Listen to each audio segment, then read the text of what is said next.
அறிஞர் அண்ணா இளமையில் அன்பும் அருளும் உடையவராய் விளங்கினார்.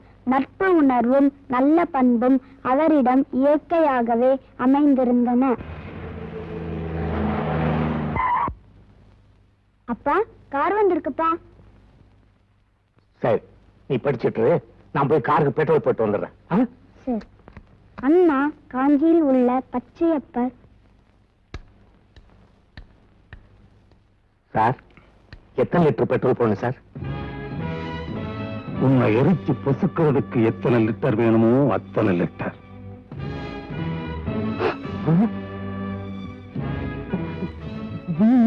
நான் செஞ்ச கொலையை பார்த்தது தப்பு. அத போய் போலீஸ்ல சொன்னையே அதை விட தப்பு. நாளைக்கு கோர்ட்ல போய் சாட்சி சொல்ல போறையே, அது மன்னிக்க முடியாத தப்பு. நீ கோர்ட்டுக்கு வந்தா நான் கூண்டுக்கு போகணும். நீ மேல போயிட்டா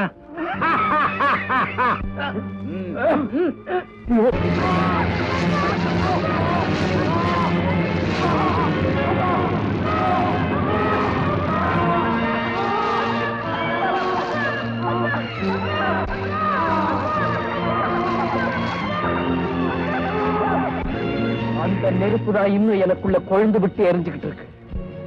அதனாலதான் அப்பு தீய எங்க பார்த்தாலும் கருகி போற என்னுடைய அப்பா நினைவு எனக்கு வந்துடுது. எனக்கு வெறி பிடிச்சிடுது. அந்த நேரத்துல நான் என்னையும் மறந்துடுறேன். விஜய், எப்பவும் சந்தோஷமா சிரிச்சுட்டு இருக்கிற உன் வாழ்க்கையில இப்படி ஒரு வேதனை இருக்கும் நான் நினைக்கவே இல்லப்பா.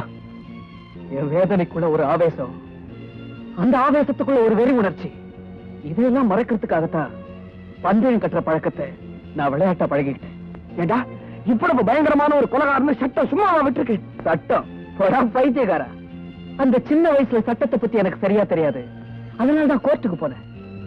அவனுக்கு எப்படியாவது தண்டனை வாங்கி கொடுத்துடலாம்னு. இவன் தான் சார் எங்க அப்பாவை கொலை பண்ணா. எங்க அப்பா மேல பெட்ரோல் ஊத்தி நெருப்பு வச்சு கொண்டான் சார். என் கண்ணால பார்த்தேன் சார், என் கண்ணால பார்த்தேன். இந்த வழக்கை தீர விசாரித்ததில் இந்த சிறுவனின் தந்தையான சுந்தரேசன் இறந்த சமயம் மிஸ்டர் தர்மராஜ் அவர்கள் ஒரு பெரிய மனிதர் வீட்டின் விருந்தில் கலந்து கொண்டிருந்தார் என்று நிரூபிக்கப்பட்டிருப்பதால் மிஸ்டர் தர்மராஜ் அவர்கள் குற்றவாளி இல்லை என்பதும், திரு சுந்தரேசன் குடும்ப தொல்லையின் காரணமாக தற்கொலை செய்து கொண்டார் என்பதும் உறுதி செய்யப்படுகிறது.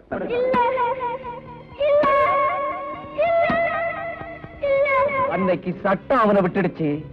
ஆனா இன்னைக்கு நான் அவனை விட போறதில்லை. அப்போ எங்க அப்பாவை எங்க கொலை செஞ்சானோ அங்கேயே, எப்படி கொலை செஞ்சானோ அப்படியே அவனை கொலை செஞ்சு வெறிய நான் தீர்த்துக்க போறேன். விஜய், அவசரப்படாத. நீ கொலைகாரம் இல்லைங்கிறத நிரூபிக்கணும்னா அந்த தர்மராஜை பிடிச்சு கோர்ட்ல நிறுத்தி ஆகும்.